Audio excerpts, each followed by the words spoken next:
নমস্কার, আপনারা দেখছেন ইউটিউব চ্যানেল পুষ্পবিতান। আজ আমি আপনাদের সামনে তুলে ধরব একটি উচ্চ গাছ। এর আগে আমি ছাদ বাগানের প্রচুর সবজি গাছ দেখিয়েছি, ভিডিও দিয়েছি, কিভাবে করেছি বা কিভাবে আপনারাও করবেন বলেছি। এখন আমি দেখাচ্ছি একটি উচ্চ গাছ। এই দেখুন, গাঁঠে গাঁঠে উচ্চ হয়ে আছে, দেখুন প্রচুর একদম। কোথায় আপনাদের দেখাবো আর কোথায় বা ছাড়বো কিছুই খুঁজে পাই না, তবু তার মধ্যে আমি যতটা পারছি দেখাচ্ছি।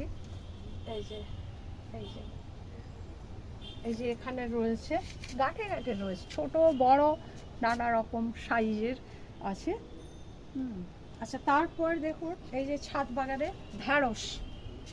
এই যে আমি বীজ অনেকগুলোই লাগিয়েছিলাম, কিন্তু তার মধ্যে এই 3-4টে গাছে হয়েছে, আরগুলো প্রায় নষ্ট হয়ে গেছে।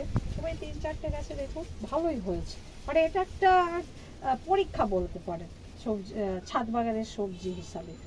একটা ছোট্ট একটা ফলের ট্রে রয়েছে, ওতে বসিয়েছি এবং ওখান থেকেই উচ্চ গাছটা, এই যে ওখান থেকেই উচ্চ গাছটা এইভাবে ছড়িয়ে গেছে। তো এর পরিচর্যা খুব একটা লাগে না। বর্ষাকাল আপনারা জানেন, ভালো যদি বীজ হয় বা একবার যদি মাটিটা যদি সুন্দর হয়, সেই সুন্দর মাটিতে আপনারা একবার বসিয়ে দিন।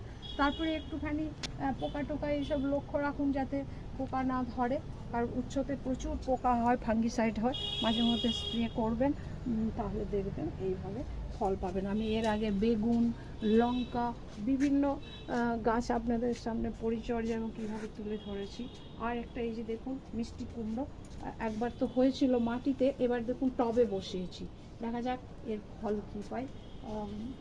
বিভিন্ন আরও রয়েছে, পুঁই রয়েছে, ঝিঙ্গা রয়েছে, ঝিঙ্গা, চিচিঙ্গা, অনেক কিছু আছে, কিন্তু আসেনি।